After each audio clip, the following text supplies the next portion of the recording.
Hello all. In this video, I'm gonna show you how to record both your screens and your audio at the same time in OBS Studio. First, download OBS Studio and get into it. After get into it, click plus icon in the scenes and name it as you want and click OK. And then click plus icon in sources. Select display captures. Click OK. And then again click OK.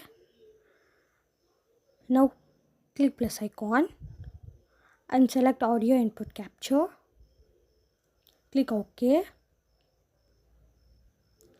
and select the microphone as you want. Click OK and then now click start recording in control. Yeah, it started to record both your audio and the screen. Thank you for watching.